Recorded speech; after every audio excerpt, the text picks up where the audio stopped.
பாட்டுடன் நாடகம் பார்த்திடுங்க, பாட்டோட நாடகம் பார்த்திடுங்க. கூடியிருக்கிற உங்களுக்கெல்லாம் வணக்கம் தந்துட்டேன், கூடியிருக்க உங்களுக்கெல்லாம் வணக்கம் தந்துட்டேன்.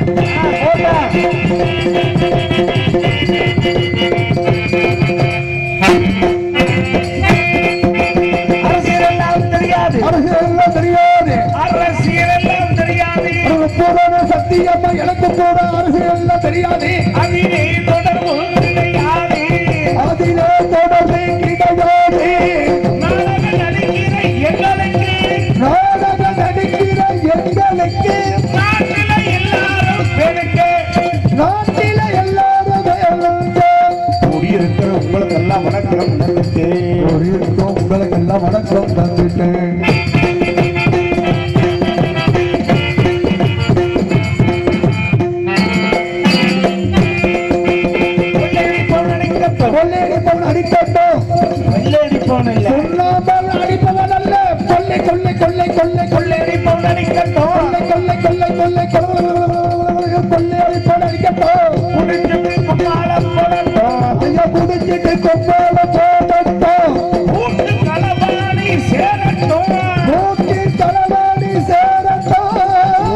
கைலாசம் போகட்டும், கூண்டோடு கைலாசம் போகட்டும்.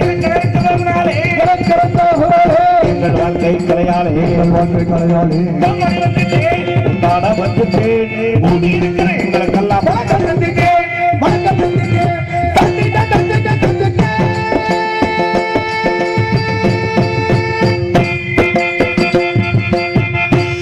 அவ்வளவுதான். அன்புசால் நாடக கலாரசிக பெருமக்களே, கலையின் மீது அபிமானம் கொண்டு அமர்ந்திருக்கின்ற கலாரசிக பெருமக்களே, உங்கள் அனைவரையும் எங்களுடைய நாடக கலைக்குழுவின் சார்பிலே மனம் கனிந்த நன்றியை தெரிவித்து வருக வருகவன அன்போடு வரவிருக்கின்றோம். நன்றி, நன்றி கலந்த வணக்கம், வணக்கம், வணக்கம். எல்லாருக்கும் வணக்கம், எல்லாருக்கும் வணக்கம். நாடகம் ஆரம்பிச்சுட்டா? ஆரம்பிச்சிட்டோம்ல, மறுக்கிழமை ஆரம்பிச்சாச்சு, ஆரம்பிச்சுட்டா, நல்லபடியா ஆரம்பிச்சுட்டா, ஆரம்பிச்சுட்டா. அப்புறம் என்னங்க ஆரம்பிச்சுட்டா? ஆரம்பிச்சோன்னா பெட்டிக்கார 100 ரூபாய் அன்பளிப்பு வாங்கியிருக்காரு. அது சரி, அதுல எல்லாம் குறையில்ல. அப்புறம் வேற என்ன குறைங்கிறியா? ஆரம்பிச்சுட்டா என்னங்க இழுக்கிறீங்க? இழுக்க கூடாது. என்ன விஷயம் சொல்லுங்க. அது எப்படி முடிக்கிறதுன்னு தெரியாம தான் இப்ப குழப்பமா இருக்கு. ஆரம்பம்னு ஒண்ணு இருந்தா முடிவுன்னு ஒண்ணு இருக்கும், அது எனக்கு தெரியும். அப்புறம் என்ன அந்த முடிவு எப்படி இருக்கும்னு இப்ப தெரியும். எப்படி முடிவா இருக்குமா? என்ன சந்தேகம்? எப்படி முடியுமோ, எங்க போய் முடியுமோ, என்ன முடியுமோ, இல்ல பொசுக்குன்னு முடிஞ்சு போயிருமோ, இல்ல 4 பேர் வந்துருவாங்களோ, 4 பேர் வரலன்னா நானும் எப்படி பாப்பா, வராம வீட்டுல இருந்துருவாங்களோ, இப்படி எல்லாம் குழப்பம் மனசுல இருக்கான். அந்த குழப்பம்லாம் இல்லாம நல்லபடியா முடிக்கணும் அப்படின்னு ஆண்டவனை மனசுல வேண்டிக்கிட்டு நாடகத்தை ஆரம்பிச்சிருக்கான். சாமி கும்பிடாம எந்த காரியத்தை ஆரம்பிக்க கூடாது. அப்படியா? எந்த காரியமா இருந்தாலும் நாடகம் எதுக்கு வச்சிருக்காங்க? தெய்வத்துக்கு தான், சாமிக்கு தான். சாமி கும்பிட்டதுனால தானே நாடகம் வச்சிருக்காங்க. நம்ம சும்மாவை நாடகம் ஆரம்பிச்சோம், சாமி கும்பிட்டு தான் ஆரம்பிச்சோம். தேங்காவளை உடைச்சு எங்க மாமனை சூடம் கொளுத்தி வந்தா அக்னி சட்டி எடுத்து வராப்ல, மும்புடு சூடத்தை மொத்தமா கொளுத்தி வந்து என் மூக்கூட்டை காட்டி மூஞ்சிய வாட்ட தெரிஞ்சாப்ல, வாட்டாம விட்டுட்டாப்ல, நல்ல விளையிட்டேன். அப்படி நாங்களும் சாமி கும்பிட்டு தான் ஆரம்பிக்கணும். எந்த ஒரு காரியமா இருந்தாலும் சாமியை கும்பிட்டு தான் ஆரம்பிக்கணும். நாட்டுல சாமி கும்பிடாதவன் யாரு இருக்கா? அப்படியா? சொல்லு பாப்போம், ஒரு ஆளா சொல்லு. இல்லையா? எல்லாரும் சாமி கும்பிடுவேன். வெளியில வேணா சொல்லிக்கிறேன், நான் சாமி கும்பிட மாட்டேன், சாமி கும்பிட மாட்டேன், அதெல்லாம் பொய். எல்லாரும் எப்படிங்க சாமி கும்பிடுவாங்க? சாமியே இல்லைன்னு சொன்னாரே தந்தை பெரியார், அவரும் வீட்டுல பிள்ளையார் எடுத்து வச்சு கும்பிட்டுருக்காரு. அது யாருக்கா தெரியுமா? அவரு சாமி இல்லைன்னு சொல்லல, சாமியின் பேரால் ஏமாத்த கூடாது, மூட நம்பிக்கைகள் கூடாது, இதைத்தான் அவர் சொன்னார். களவாட போறவங்க கூட சாமியை கும்பிட்டு தான் போவேன். எப்படி? திருட்டு போய் கூட கும்பிடுவேன். சாமி நான் தொழிலுக்கு கிளம்பிட்டேன். ஆமா, 5 லட்சம் ரூபாய் முதல் போட்டிருக்காரு. அப்படி இல்ல, அவனுக்கு அதான தொழில். நம்ம நாடு ஆடுறான், அவன் களவாடுறான். களவாடுறவனுக்கு அதான தொழில். சாமி நான் தொழில் கிளம்பிட்டேன், நான் போற பக்கம் எங்கிட்டும் பிடி ஒட்டு, அடி வாங்கி செருப்படி ஒட்டு, மிதி ஒட்டு, துன்பப்படாம என்னை காப்பாத்தி கொண்டு வந்துட்டீங்கன்னா நான் களவாட்ட காசுல 3ல் 1 பங்கு உனக்கு உண்டியல்ல போட்டு போடுறேன். அவனு கும்பிடுறேன். இப்ப களவாணி பேர்ல பிடிக்க போறாங்களே காவல்துறை அதிகாரிகள், அவங்களும் சாமியை கும்பிட்டு தான் போவாங்க. எப்படி கும்பிடலான்னு? சாமி 15 நாளா என் கையில சிக்க மாட்டேங்கிறேன், 3 கம்ப்ளைண்ட் அவன் மேல வந்திருக்கு, இன்னைக்கு எப்படியாவது அவன் நான் பிடிச்சி ஆகணும், பிடிச்சிட்டேன் ஒரு மாசத்து சம்பளத்தை உண்டியல்ல ஓட்டுறேன். இது அதிகாரி. அதே மாதிரி வீட்டுக்காரங்க வேண்டிக்குவாங்க. என்ன குடும்பத்தோட திருப்பதிக்கு போறேன் மொட்டை அடிக்க.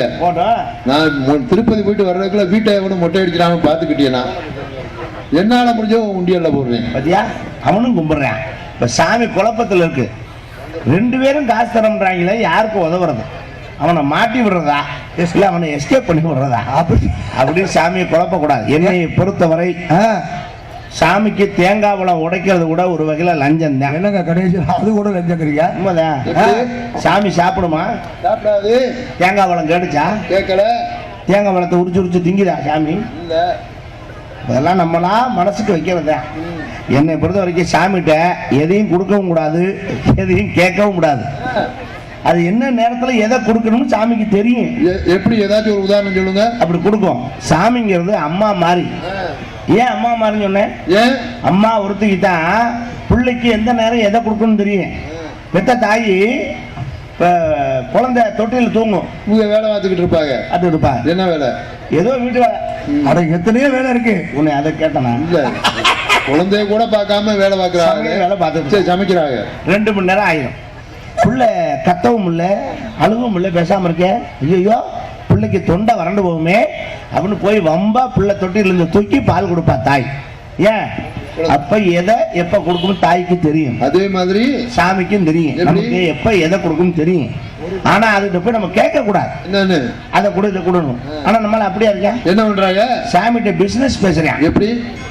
நீ மட்டும் இந்த காரியத்தை முடிச்சு கொடுத்துட்டீங்கன்னா உனக்கு ரெட்டை கடா வெட்டுறேன், இல்லைன்னா மயிரோட வெட்ட மாட்டேன் போல. நான் கேட்குற சாமி நமக்கு என்ன அடியால் வேலையா பார்க்குது? நம்ம கொடுக்குற காசை வாங்கிட்டு நம்ம பொங்கச்சோறு தின்னு விட்டு பக்கத்துல அவனை போட்டுரு, அவனை கையை காலை முடைக்கிறது, அவன் கண்ணை குத்துனா சாமி ரவுடி போயலாம். அது வரல. சாமி எதையும் சாப்பிடாது. பொங்கச்சோறு சாமி திங்கும்னு தெரிஞ்சா நம்மால் பொங்க வைப்பானா? ஒரு நாளைக்காவது நம்ம சாமிக்கு பொங்க வச்சனு சம்மணம் போட்டு சாமி உட்காந்து அம்புட்டு பொங்கல் ஆபத்து தின்னு சொன்னா நம்மளால யோசிச்சிருவேன். என்னன்னு மரியாதைக்கு பொங்க வச்சோம்னா கால் இப்படியே உட்காந்து திங்கிறது எல்லாத்தையும். ஐயா அடுத்த வருஷம் பாப்போம் பொங்க வைக்கிறதா வேணாமா அப்படி யோசிச்சிருவேன். ஏன்னா சாமிக்கு வச்சுட்டு நம்ம திங்கலாம்ங்கிற ஐடியாவில்தான் பொங்க வைக்கிறது. அது சைவம் சாப்பிடணும்னு நினைச்சா பொங்க வைப்பேன், அசைவம் சாப்பிடணும்னு நினைச்சா கடா வெட்டுவேன். இதுதான் மனுஷ பேரோட கொள்கை. அதனால சாமி எதையும் கேட்காது, நம்ம எதையும் சாமிகிட்ட கேட்க கூடாது. எல்லாத்தையும் நல்லா வச்சுக்கிட ஆண்டவா அப்படின்னு கும்பிட்டோம்னா அதுக்குள்ள நம்மளும் இருக்கோம். எல்லாத்தையும் நல்லா வச்சுக்கும் போது அதுக்குள்ள நம்மளும் இருக்கோம் இல்லையா? நம்மளும் தான் இருக்கோம். அந்த மாதிரி தான் சாமிகிட்ட கும்பிடணும். உங்களை அன்போடு கேட்டுக்கிட்டு நாங்க ஆரம்பிச்சிருக்கோம். நல்லபடியா உட்காந்து பாருங்க. கூட்டம் அமோகமா இருக்கு. என்னங்க கண்ணு கட்டின தூரம் வெறும் தலையா தெரியுது, காலெல்லாம் உள்ள இருக்கான். எடுத்து காட்ட சொல்லுவா. காலையில எந்திரிச்சு போயில பாத்துக்குவோம். காலையில வாட்டி கொடுப்பாங்களா? ஆட்டு காலை சொல்லல, மனுஷன் காலை சொன்ன. கறிக்கடையில் வேலை பாருல. இவ்வளவு பேர் தாய்மார் உட்கார்ந்துருக்க. இவங்களை பார்க்கும் போது எனக்கு ஒரு பக்கம் சந்தோஷமா இருக்கு, ஒரு பக்கம் வருத்தமா இருக்கு. ஹலோ, இப்பதான் தெய்வ கடாட்சியமா இருக்கு. சரியா? எந்த ஒரு விஷயமா இருந்தாலும் பெண்கள் வந்தா தான் அந்த சபை நிறைக்கும்.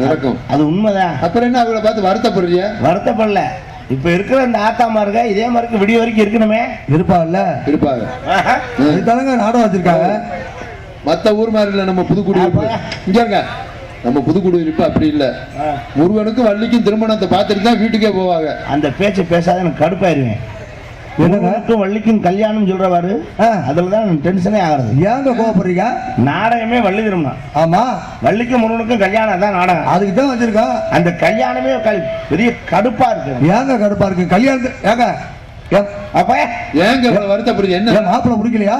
வீட்டுக்கு தெரியாம ஓடி போய் கல்யாணம் பண்றான்ல, அவன் கூட இந்த மாப்பிள்ளை பக்கம் 2 பேரும் பொண்ணு பக்கம் 2 பேரும் கையெழுத்து போட வருவான் ரிஜிஸ்டர் ஆபீஸ்ல.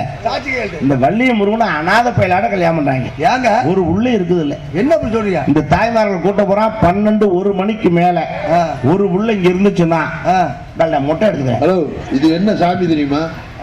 என்ன சாமி? முருகன். என்ன சாமி? முருகன் தான். என்ன முருகன்? கல்யாண முருகன். அப்படியா? அதனால கல்யாணத்தை பார்க்கல, கல்யாணத்தை பார்த்துட்டு தான் போவாங்க. கல்யாணத்தை பார்த்துட்டு தான் போவாங்க. அப்படி பாதியில எந்திரிச்சு போயிட்டாங்கன்னா எங்க 4 பேர் சம்பளத்தை வாங்கிக்கோங்க. நீங்க போயிட்டா வெட்டியா சம்பளம் எல்லாம் போறீங்க. இந்தாங்க போகலன்னா நீங்க முட்டை எடுக்கிறேன்றீங்க. நான் எடுக்கிறேன். நான் முருகனுக்கு மொட்டை எடுக்க பத்தி கவலைப்படல. நான் 5 டோப்பு வச்சுக்கிறேன். முருகனுக்கு மொட்டை எடுத்து நீங்க எதுக்கு டோப்பு வைக்கிறீங்க? ஹலோ, நான் சொல்றேன் கேளுங்க. அப்படி பாதியில இருந்துட்டு போயிட்டாலும் 4 பேர் சம்பளத்தை நீங்க வாங்கிட்டு போங்க. அப்படி போகாம காலையில இருந்து பார்த்தாரு உள்ள இருக்கவங்க 5 பேர் சம்பளம் இந்த பைக் செட்டுக்கு பேசுற காசு எல்லாத்தையும் மொத்தமா எங்கிட்ட கொடுத்துட்டு நீங்க நடந்து போங்க. தம்பி பயப்படாத, நம்ம தான் ஜெயிக்க போறோம். ஒன்றும் பிரச்சனை இல்லை. கோச்சு காசு ஆத்தா உங்களை நம்பித்தான் பந்தயம் கட்டியிருக்கேன். அப்படின்னா நாளை காலையில 4 மன்றத்துக்கு பணம் கட்டணும். ஐயா காலையில வந்துருவாங்க. எங்க வீட்டு வாசலுக்கு எக்குடாசு விடிவெள்ளி வெள்ளி ஆசீர்வாதம் வந்துருவாங்க. 4 மன்றத்துக்கு பணம் கட்டணும். தாயி உங்களை நம்பித்தான் பந்தயம் கட்டியிருக்கேன். நீங்க காலத்துல கிளம்புனாத்தான் இந்த காசை வாங்கி கொண்டு நான் மன்றத்துக்கு கட்டலாம். சின்னதா பெரியத்தா அக்கா அத்தாச்சி உங்க காலில் விழுகிறேன் போயிடாதீங்க. என்னடா காலில் விழுகிறோம்ன்ற? எத்தனை மன்றத்துல வாங்கினியா? 4. நான் 6 மன்றம். 6ஆ? எப்படி கொடுத்தாங்க? முதல்ல ஒரு மன்றத்துல வாங்கினேன், பணம் கட்டுறது காசு இல்ல. அடுத்த மன்றத்துல வாங்கி இந்த மன்றத்தை கட்டினேன். இப்ப இந்த 2 மன்றத்தையும் கட்டுற காசு இல்லாம 3ஆவது மன்றத்துல வாங்கினேன். இந்த 3 மன்றத்தையும் கட்டுற காசு இல்லாம நான் ஆக முழுக்க நீ காலம் முழுக்க மன்றத்துலதான் இருக்கேன். ஆமா, மன்றத்துல இருந்தா தானே சங்கத்துல என்னமோ ஆசைப்பட்டு போய் கேட்ட மாதிரி. அப்புறம் என்ன பொட்டாட்டியில வீதியில எவனாச்சும் பேண்ட் சட்டை போட்டு வந்துருக்க கூடாது. ஆஹா ஆபீஸ்ல வந்துட்டாரு போயிடுறான். சார் வாங்க சார். நான் என்ன ஆசைப்பட்டா வாங்கினேன். பொண்டாட்டி தொல்லை தாங்க முடியல, கஞ்சி ஊத்த மாட்டேங்கிறா, மேற்கொண்டு திரும்பி படுத்துக்கிறான். நமக்கு சௌரியம் தானே. ஐயோ உனக்கு பழக்கம் இருக்கு, அவருக்கு பழக்கம் இல்லைல்ல. பழகிக்க, எனக்கெல்லாம் தெரியும் படுத்தாதான் சௌரியம். நான் கஞ்சி சொல்றேன், ஆனா தெரியும் படுத்த அதான் பிரச்சனை. கஞ்சி ஊத்தாம அடி வாங்க முடியாது. அது சரி, நான் சொல்றேன் தெரியும் படுறேன்னு நாயான்னு கேட்கிறேன். நான் கேட்கிறேன், நீங்க ஜெயிக்கிறீடா நாங்க ஜெயிக்கிறீடா விடிய தெரிஞ்சுவோம். பாத்துக்குவோமா? அத்தா காலையில என்ன 1 மணிக்கு மேல பாத்துக்கிறேன். இப்ப நாடகத்தை எப்படி பார்க்கணும் நான் சொல்றேன். நாளை நாடகத்தை பார்த்துடுங்க, பாதாளை பாட்டுகளை கேட்டுடுங்க. நாடகத்தை பார்த்துடுங்க, 2 காலம் பாட்டுகளை கேட்டுடுங்க. ஒன்று சொன்னா பழமையா இருந்துடுங்க, சோதரிகளை வணக்கமுங்க. சொல்ல பழமையா இருந்துடுங்க, ரசிக சோதர சகுரிகளை வணக்கமுங்க. கண்ணாலை நாடகத்தை பார்த்துடுங்க.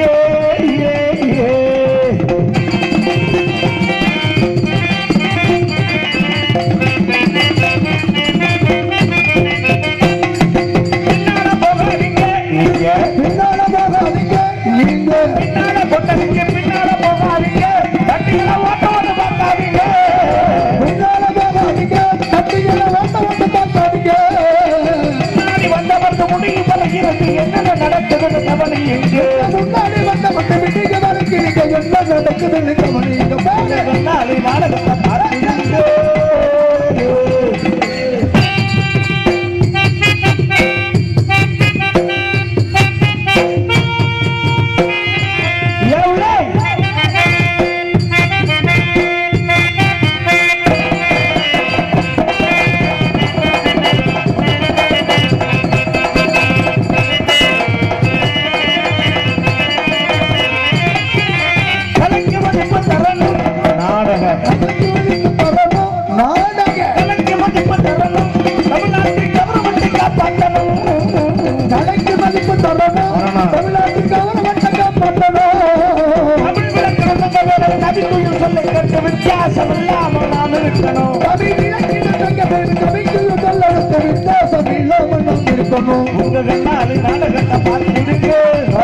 பாட்டுகளை கேட்டிடுங்க, சொல்ல பழமையா இருந்திடுங்க.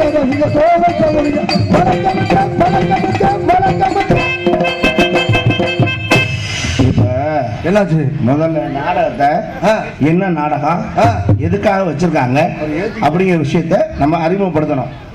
நோட்டீஸ் அடிச்சிருக்காங்க. ஆமா, அவங்களா படிச்சிருப்பாங்க. அப்புறம் என்னங்க இருந்தாலும் நம்ம படிக்கிறவங்க பார்த்தவங்களும் வந்திருப்பாங்க, பார்க்காதவங்களும் வந்திருப்பாங்க. முறைன்னு ஒண்ணு இருக்கு இல்ல, பார்த்தவங்களும் வந்திருப்பாங்க. நோட்டீஸ் அதை நம்ம படிச்சிருவோம். புதுக்கோட்டை மாவட்டம் அறந்தாங்கி தாலுகா குருந்திராக்கோட்டை புதுக்குடியிருப்பு கிராமத்திலே அமைந்து அருள்பாலித்து வருகின்ற ஸ்ரீ வெள்ளி தேவசேனா உடனுரை கல்யாண சுப்பிரமணியர் ஆலை. அடாடா, உண்மையிலே நான் இந்த மாதிரி கோவிலுக்கு நான் போனதே இல்லை. அதாவது அது சரி, அது சரி. அதுவே வள்ளி தேவசேனா உடனுரை சுப்பிரமணிய சுவாமி அப்படின்னா என்ன அர்த்தம்னா வள்ளி தெய்வானையோட இருக்கிற முருகன் அப்படின்னு அர்த்தம். 2 பொண்டாட்டியோட இங்க உட்கார்ந்துருக்காரு முருகன். இந்த கோயிலுக்கு வந்து நம்ம சாமி கும்பிட்டோம்னா நம்மளுக்கு தான் நல்லது. கன்ஃபார்ம்டா எல்லாருக்கும் 2 பொண்டாட்டி. இப்போ நான் அதை சொன்னேனாயா, ஏயா இப்படி நீங்க வம்பிழுத்து வர்றீங்க, நல்ல அருள் கிடைக்கும் சொல்ல வர்றேன். இந்த பொண்டாட்டின்னா நம்ம நினைக்கிற மாதிரி சாமிக்கு 2 பொண்டாட்டிலாம் கிடையாது. அப்புறம் ரொம்ப பேர் தப்பா நினைச்சுக்கிறேன். வள்ளி முருகனுக்கு 2 பொண்டாட்டி, தெய்வ சேனா அப்படின்னா முருகன் தேவான ஒரு பொண்டாட்டி, வள்ளி ஒரு பொண்டாட்டி. இதுல சிவனுக்கு சக்தி ஒரு பொண்டாட்டி, கங்கா தேவி ஒரு பொண்டாட்டி தலையில வச்சுக்கிட்டு ஆகிறாரு. அப்படி எல்லாம் கிடையாது அவங்களுக்கு. இதுல பிள்ளையாருக்கு கேட்டோம்னா 15 பொண்டாட்டி சொல்றாங்க.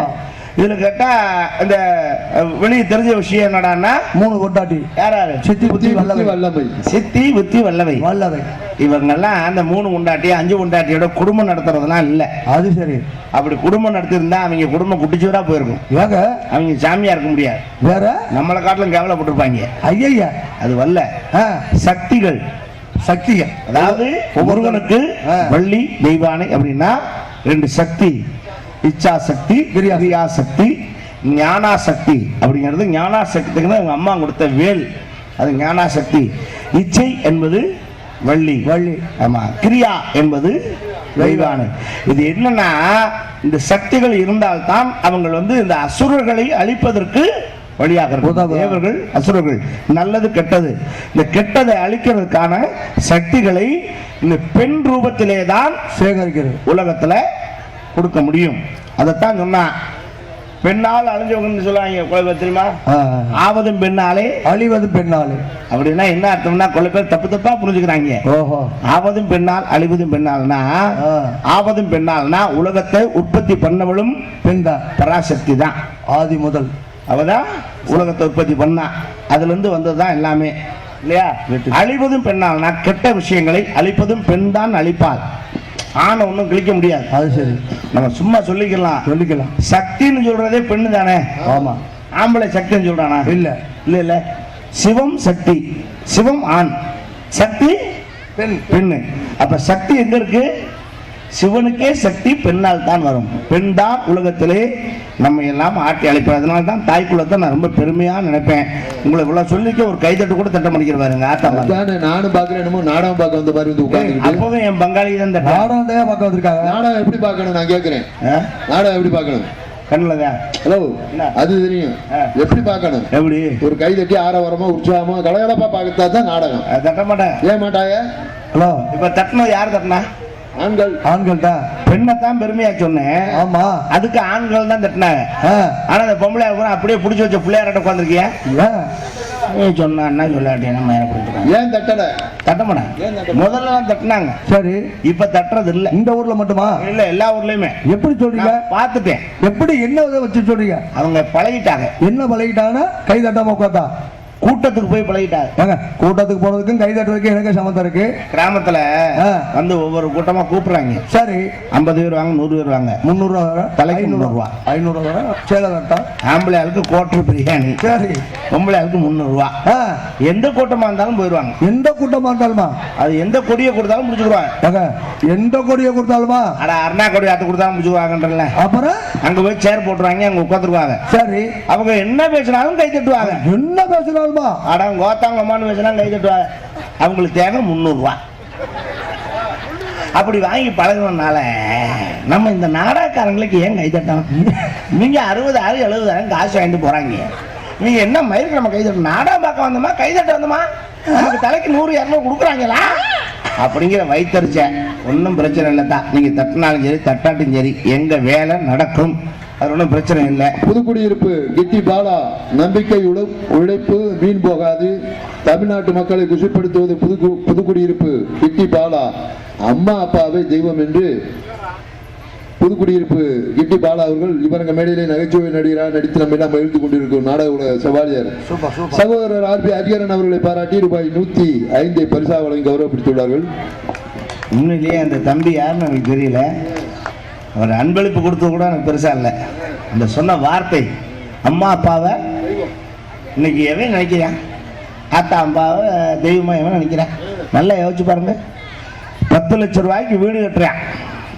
அந்த வீட்டுக்கு பேரு அன்னை இல்லம். இல்லத்தின் பேர்.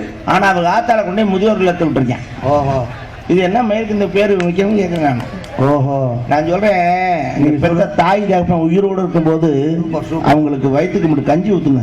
அதான் சொல்லுங்க. செத்ததுக்கு அப்புறம் அமாவாசை அன்னைக்கு எங்க அம்மா அப்படி சாப்பிடு, எங்க அப்பா அப்படி சாப்பிடணும் படையல் போட்டு வச்சு பிரயோசனம் இல்லை. உயிரோடு இருக்கும்போது செய்யணும். இன்னொன்று சொல்றேன், தயவு செய்து அம்மா அப்பா வயசானதுக்கு அப்புறம் கொஞ்சம் முன்னதாக இருக்கத்தான் செய்யும். குணங்கள் கொஞ்சம் மாறும். நமக்கே வயசாயிட்டாலும் நமக்கும் அதுதான் நடக்கும். அப்போ நீங்க எப்படி நினைக்கணும் தெரியுமா? ஆத்தா அப்ப கொஞ்சம் மாறாக நடந்தாலும் அப்ப நீங்க அவங்கள குழந்தையா பார்க்கணும். நம்ம குழந்தையா இருக்கும்போது என்னென்ன சேட்டை பண்ணியிருப்போம், எவ்வளோ தப்பு பண்ணியிருப்போம். அப்போ பூரா நம்மளை மருந்து வச்சு கொண்டா வச்சுருந்தாங்க இல்லை இல்லை, அதை பூரா அனுசரித்து தான் நம்மளை வளர்த்து பெரிய ஆள் ஆக்குனாங்க. அப்போ நம்ம பெரிய ஆள் ஆனதுக்கப்புறம் அவங்க வயசானதுக்கப்புறம் குழந்தையா மாறிடுறாங்க. அந்த குழந்தையா மாறினதுக்கப்புறம் எது தப்பு ரைட்டுன்னு கொஞ்சம் தெரியாது. கொஞ்சம் முன்னுதான் நடக்கத்தான் செய்வாங்க. அப்போ அவங்கள குழந்தையா நினைச்சு அவங்கள பாதுகாத்து அவங்கள வளர்க்கறது தான் நம்மளுடைய கடமை. அதை செய்யாம எங்க ஆத்தா இப்படி என் முண்டாட்டிக்கு எதுக்காக நடக்குது, எங்க அப்பா என் முண்டாட்டி பேசுறா அப்படிலாம் செஞ்சீங்கன்னா, நான் சொல்றேன், பெத்த தாய் தகப்பனை யார் ஒருத்தன் பாதுகாக்கிறானோ அவனுக்கு வாழ்க்கையில சொர்க்கம், இல்லைன்னா கண்டிப்பா நரகம் தான். அதுல எந்த மாற்றமும் கிடையாது.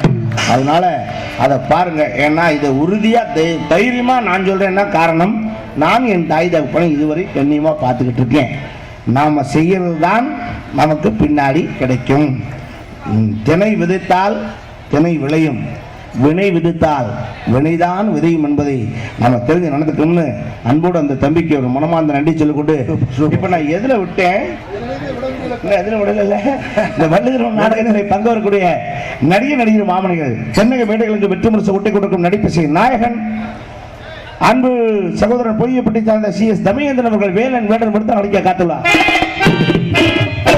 அவருக்கு இணையாக குயிலும் கானங்களை பாடி மகிழ்ச்சிக்க காத்திருக்கின்றார் குயிலிசை கோகிலவாணி அன்பு மகள் அமயபுரத்தை சார்ந்த KA நந்தினி அவர்கள் வெளியாக நடிக்க காத்துள்ளார்.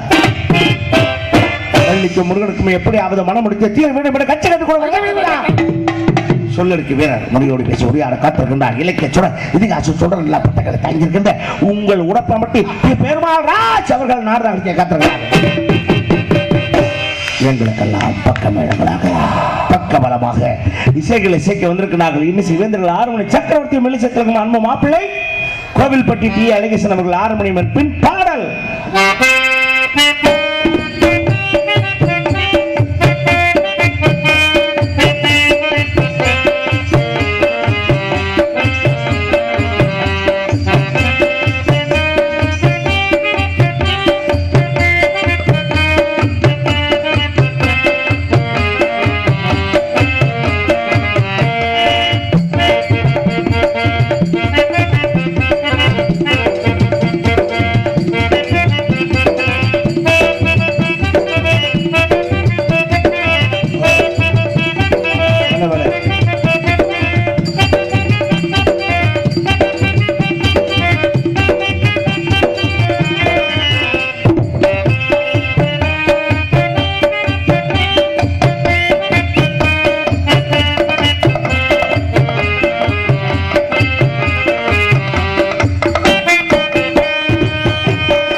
சிறப்பான அருமணியம் அவரோடு இணைந்தே நந்தி குப்பாக மத்தளத்தை சென்று கொண்டிருக்கிறார் மிருதக சக்கரவர்த்தி மிருதகாரரை பார்த்து மாடுங்கிறிய மாடுங்கண்ணா. ஓ மகையா மகனை போய் மாடுங்கிறியா? நான் எப்ப சொன்னேன்? என்ன சொன்னீங்க? நந்திக்கு ஒப்பாக. நந்தினா என்ன? நந்தினா மாடுங்கிறிய இங்க நீ வம்பல் சொல்றியா? நந்தினா மாடுதான். ஆனா நந்திங்கிறது மார்க்கெட் மாடு இல்ல, சிவபெருமான் கோவிலிலே இருக்கின்ற நந்தீஸ்வரர். நந்தீஸ்வரர் சிவபெருமானுக்கு இணையாக ஈஸ்வரம் பெற்றவர் யாருன்னா, இந்த ஈஸ்வர பட்டம் உலகத்துல யாரா இருக்குன்னு சொல்லுவாங்க? சனீஸ்வரன், அப்புறம் ஈஸ்வரன், ராவணேஸ்வரன், ராவணேஸ்வரன், அப்புறம் பரமேஸ்வரன், அதான் சிவன் சொல்லிட்டோமே. அப்புறம் நந்தீஸ்வரன், இன்னொன்னு அதெல்லாம் நம்மளா சொல்லுது. இதுக்கெல்லாம் இணையாக இருப்பவன் தெய்வம். ஈசன் பட்டம் பெற்றவன் மனிதன் மட்டும்தான். அதனாலதான் மனுஷன் மனு ஈசன் தான். நம்மளும் சிவனுக்கு ஒப்பானவர்கள் தான். அந்த திறமைக்கு ஒப்பாக எப்படி எல்லாம் சொல்லி சமாளிக்க என் அன்பு மகன் சரவணன் அவர்கள் மிளக மண்டோலக்கம் தவள தொப்பே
குட்டி அது நோய் கேள்விட்டான். சொல்லு சுத்தம், அந்த பரன், அந்த சுறுசுறுப்பு எல்லாமே தெளிவா இருந்துச்சு.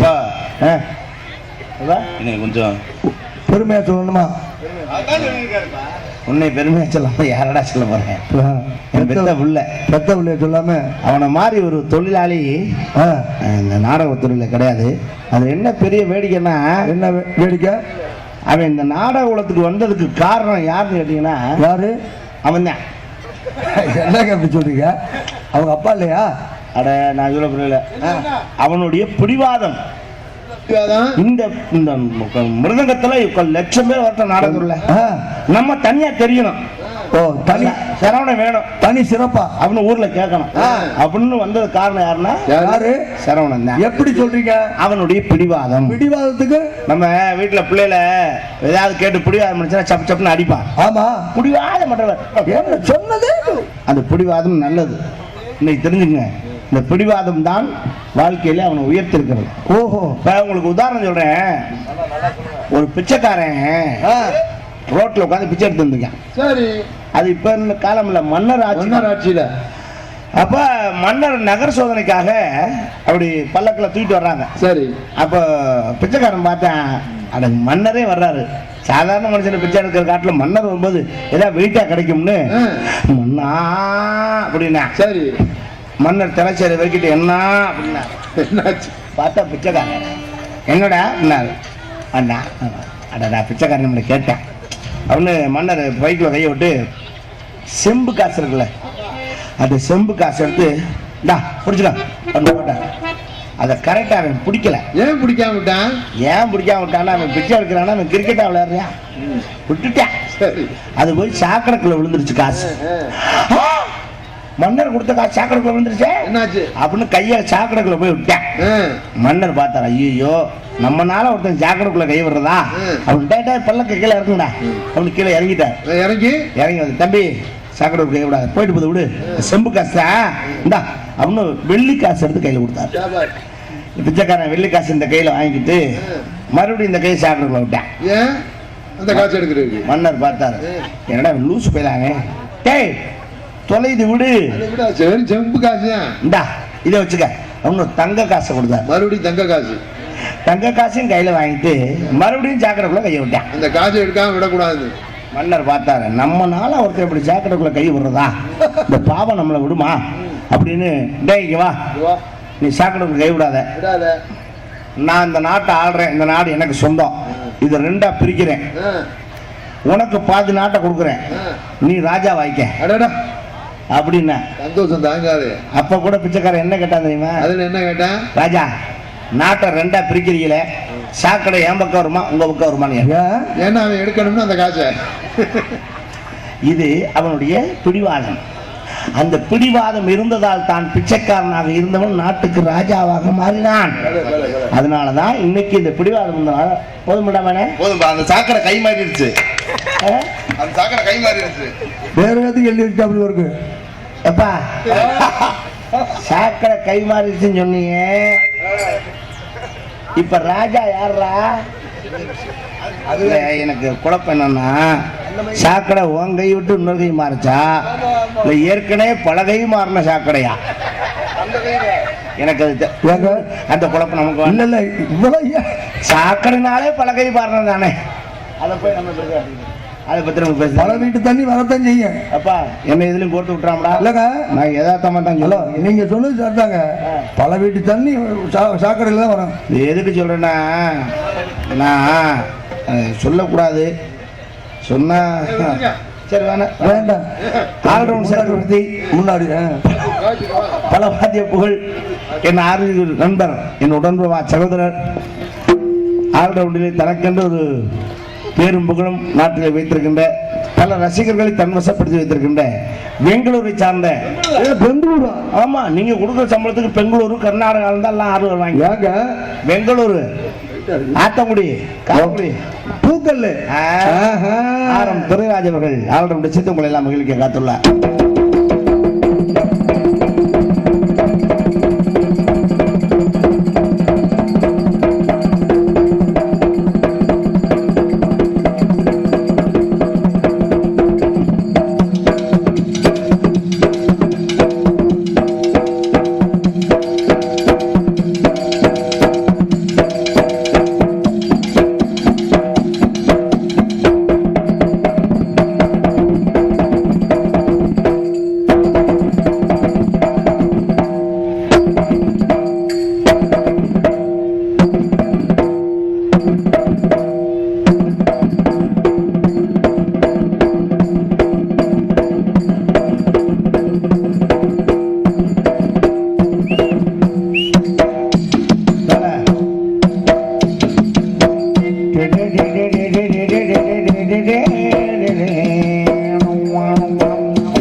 உச்சி வகுந்தெடுத்து உச்சி பூ வச்சகிடி பச்சை மலை பக்கத்துல மெய்துன்னு சொன்னாங்க. மெய்துன்னு சொன்னதுல நியாயமாக நாட்டம்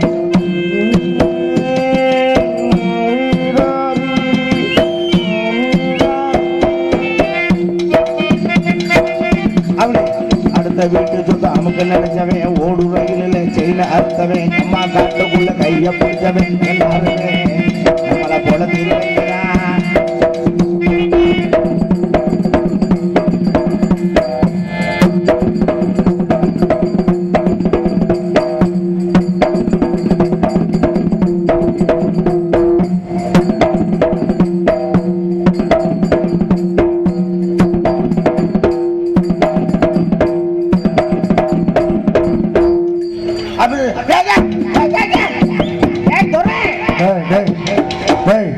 இந்த குப்புற போட்டு அடிக்கிற பழக்கத்தை பழகிட்டாம இருக்கு.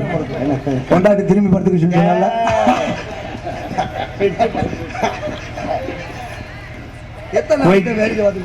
குவைத் ரசிகர்கள் துரைராஜ் அண்ணன் அறிஞர் அவர்களை குவைத்து ரசிகர்கள், குவைத்தை சார்ந்த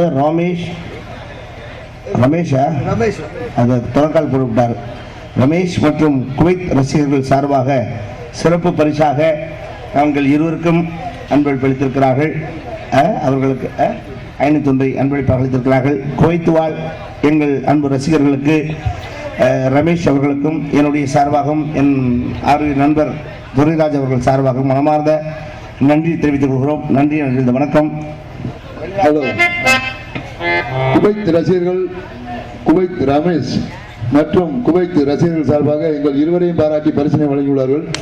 எங்கள் இருவருக்கும் பரிசினை வாரி வழங்கிய நல்ல உள்ளங்கள், வெளிநாடு வாழும் அனைத்து நல்ல உள்ளங்களுக்கும் கலைக்குழுவின் சார்பாக எங்கள் இருவரின் சார்பாக நன்றியை தெரிவித்துக் கொள்வோம். நன்றி, வணக்கம். வெளிநாட்டில் வாழ்கின்ற நண்பர்களை எல்லாம் நான் ரொம்ப நேசிப்பேன். என்ன காரணம்னா, என்ன காரணம்? நம்ம நினைக்கிறோம் வெளிநாட்டில் போய் அவங்க கோடி கோடியாக சம்பாதிக்கிறாங்கன்னு. ஓஹோ, அதெல்லாம் சம்பாதிக்கிற ஒரு பக்கம் இருந்தாலும் சரி, நம்ம மனைவி மக்களை விட்டு பிள்ளை குட்டியை விட்டு நம்ம குடும்பத்துக்காக எங்கேயோ கிடந்து உழைச்சி நம்ம குடும்பத்தை பாதுகாக்கணுங்கிறதுக்காக தன்னுடைய சந்தோஷத்தை எல்லாம் விட்டு வெளிநாட்டில் இருந்து வாழ்கின்ற என்னுடைய அன்பு ரசிகர்களுக்கு என்னுடைய மனமார்ந்த வாழ்த்துக்களும் பாராட்டுகளும். மிகப்பெரிய தியாகிகள் யாருன்னா நீங்கள் தான். ஆனால் உங்களுக்கு என்டர்டைன்மெண்ட் எங்கள் நாடகம் தான் அப்படின்னு நினைக்கும் போது அது ரொம்ப சந்தோஷமாக இருக்குது. உங்களை சந்தோஷப்படுத்துவதிலே எங்களுக்கு பெரிய சந்தோஷம். ஏன்னா உலகத்தில் சந்தோஷங்கிறதுனா அடுத்தவங்களை சந்தோஷப்படுத்துறது தான் மிகப்பெரிய சந்தோஷம். அந்த ரசிகர்களுக்கு மனமார்ந்த பாராட்டுக்கள், நன்றிகள் என்று தெரிவித்துக் கொண்டு, மேலும் இங்கே தாளம் லயம் இசைத்துக் கொடுக்கின்றார் லய சக்கரவர்த்தி. இத்தனை பேரை அறிமுகப்படுத்தினாலும் நான் அறிமுகப்படுத்த வேண்டிய முக்கியமான மனிதர் தாள கலைஞர் என்னுடைய அன்பு மாமா.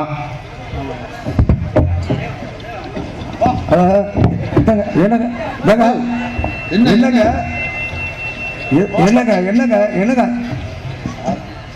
அது என் அன்பு மாமா. ஏங்க சும்மா பேச்சு வாக்குல கூப்பிடுறதா மாமா மாப்பிள்ளைன்னு அதுக்காண்டி அந்த இடத்துல நாடகாரங்க மாதிரி நான் முறைக்கு பேச்சாத.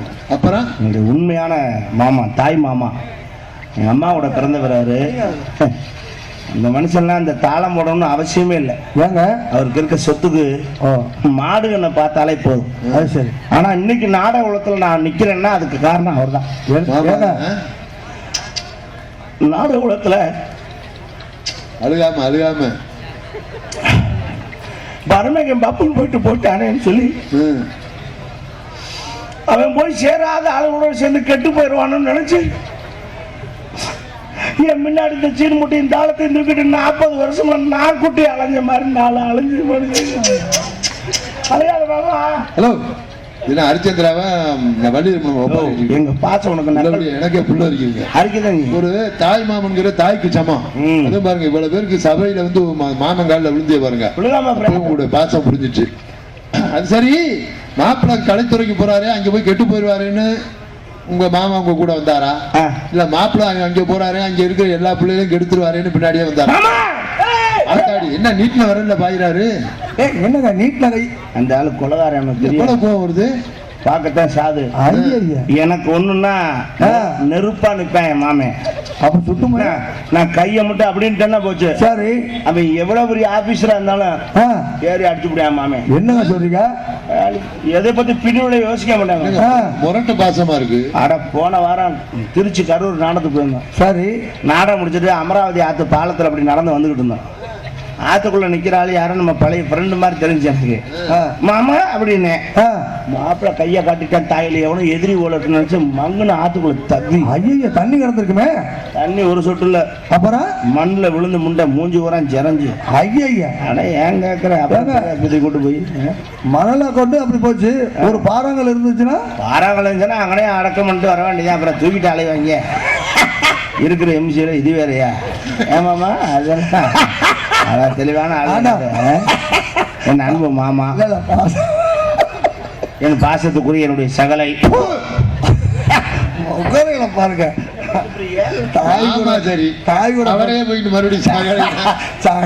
சகலைன்னா 2 முறை வருது. அது எப்படிங்க வர? மாமாங்கிறது எங்க ஆத்தாளோட பிறந்ததுனால மாமா. சரி, சகலை வந்து என்ன சொல்றீங்களே? அது நானும் அவரும் 2 பேரும். என்னங்க சிரிச்சுங்க 2 பேரும்? என்ன வண்டியா நீங்க 2 பேரும் பார்த்து சிரிக்கிறீங்களே? என்ன நடந்துச்சு?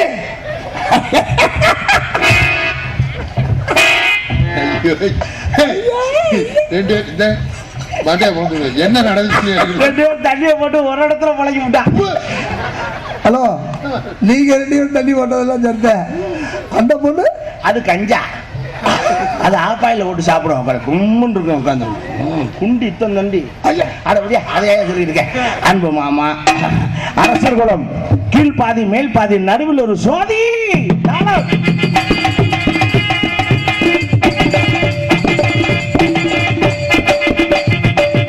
மேலும் இங்கே பாபு நான் எடுத்து உங்களை எல்லாம் மகிழ்ச்சியாக காத்திருக்கிறேன். உங்கள் அன்பன் உங்களை விட்டு பிள்ளை உங்கள் அன்பு யாரும் ரெண்டு பேர் காத்து கொடுக்கும் ஆர்ப்பி அறிஞர் நான் பாபுன் காமிக்க பொம்பளை சாவையார் கலந்து ஊரெல்லாம் நான் தான். பொதுமக்களுக்கு அன்பான வேண்டுகோள், தயவு செய்து நாடகம் முடியிறது இருந்து பாருங்க. கல்வி திருமண நாடகம் நடந்தா அதுல முருகன் வருவாரு, முருகனை சந்திக்க நாரதர் வருவாங்க. ஆமா, இன்றைக்கு முருகனை சந்திக்க நாரதர் வர்றதுக்கு முன்னாடி ஔவையார் வருவாங்க. ஆமா, வரும்போது ஔவையார் எல்லாம் பார்க்கணும்னா இருந்து பாருங்க. இருந்தீங்கன்னா பார்க்கலாம், இல்லன்னா அந்த அம்மா வண்டி ஏறி காரைக்குடி போயிடும். அப்புறம் நீங்க போய் தேட முடியாது. ஏன் அங்க போய் பார்க்க முடியாதா?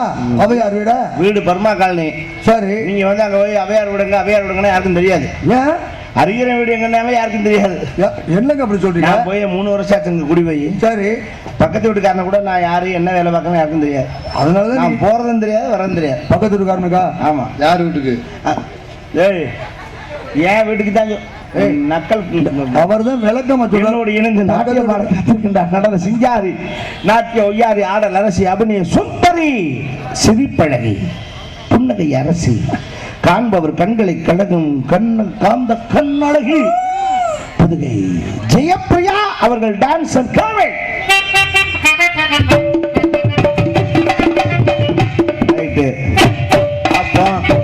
அப்போ